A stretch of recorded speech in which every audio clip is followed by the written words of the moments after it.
Mr. Holeni, your work relates mostly to research around municipalities, massive problems in this space. This week, SALGA conducting provincial election of leadership following those 2021 local government elections.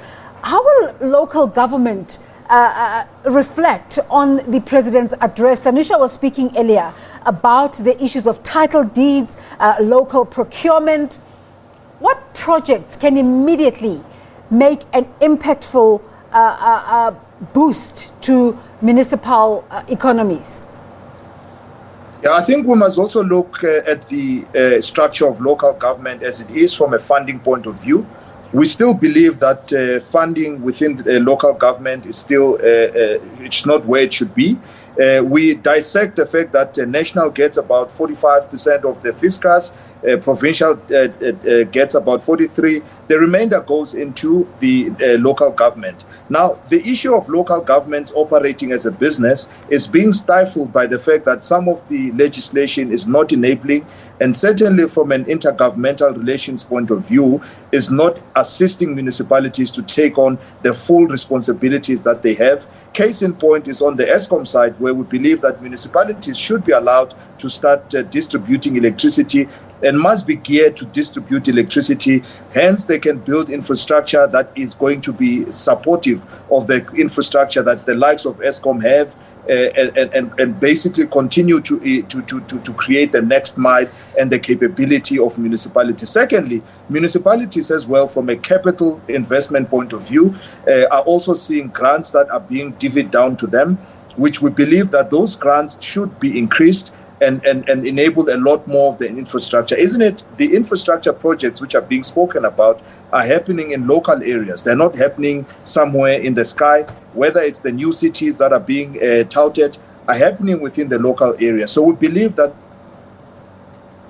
All right, we seem to have lost connection there with Mr. Holeni. Sanusha, your final thoughts just as we count down to 7 p.m. tonight.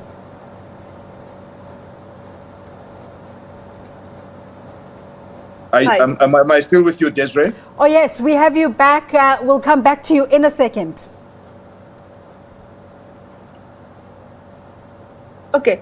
So I think my final thoughts on the speech tonight and the expectations, I have very low expectations, to be quite honest. I think right now that a lot of it is going to be whether the president is going to create more announcements and if these announcements are going to materialize. If you just look at a few of the announcements that were made in the 2021 State of the Nation address, he spoke about I mentioned the infrastructure pipeline projects. Yes, some of it have been put on have been actually gone through the process of feasibility, but the price tag of that has actually went up by 200 million. And I think the problem again is that we are ending up in a situation where the actual crisis of the state is ballooning, and the response time and the actual resources and the capabilities that we have in dealing and addressing it is becoming narrower and narrower. Take, for example, the licensing of spectrum.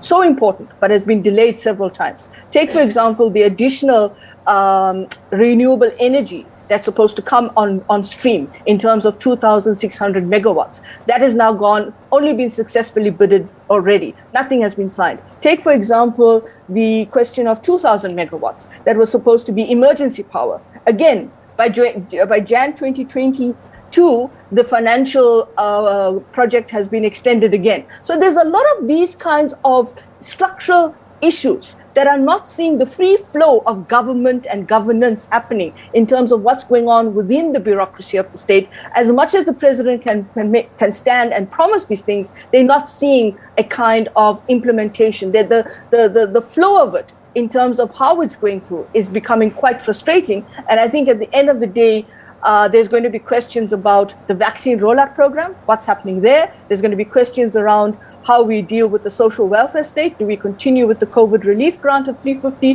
or does that morph into the basic income grant? I'm not sure where that stands. There's a lot of conflicting views about that right now in terms of our fiscal constraints that we have. And most importantly, I think the challenge remains is, whilst infrastructure is important, we've got the state of SOEs, which are equally in a very, very critical dilemma.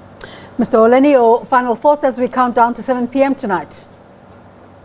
So my thoughts really go back to the energy crisis that we are facing, and which requires a lot of effort to resolve. We also go into not forgetting the water space as well, because water is also a critical resource to drive industry. But the biggest one I want to put forward is the fact that we need to jumpstart industry.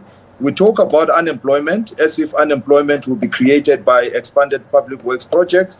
That is not sustainable. Let's get industry, manufacturing, so that we can up our exports, such that we can also earn money in our current account. Yes, we are attracting investments, and those investments, we need an enabling environment for them to be able to stay in here. Spectrum is key.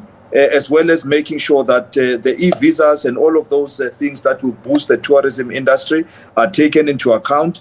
And it's all about balancing the fact that we are sourcing investment, but creating an enabling environment, as well as making sure that we implement projects and create policy certainty to a large degree, so that investors can also have comfort that their monies that are flowing into the country will be deployed accordingly, and they will make a return out of it. Thank you.